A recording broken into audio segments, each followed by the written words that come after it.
Welcome to the Slop Temple. We pray this video helps. You start by preparing the Pixel 6a and the adapter so the connection is clean. Make sure your USB-C to 3.5mm adapter supports analog audio. Some are charge only.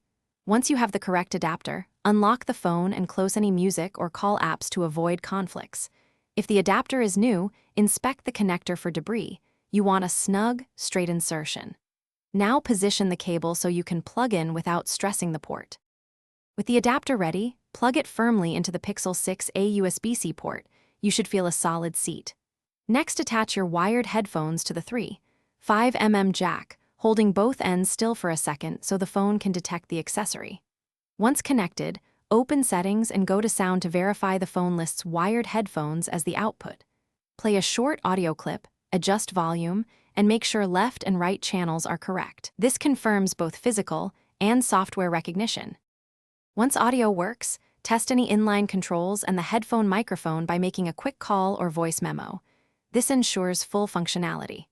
Keep the adapter protected when not using it to prevent dirt or bent pins that cause intermittent audio. If you encounter no sound or only one channel, disconnect and reconnect, check for lint in the USB-C port, and reboot the Pixel. If that fails, swap in a known good USB-C to 3.5mm adapter. Thanks for watching. Consider subscribing if we helped you.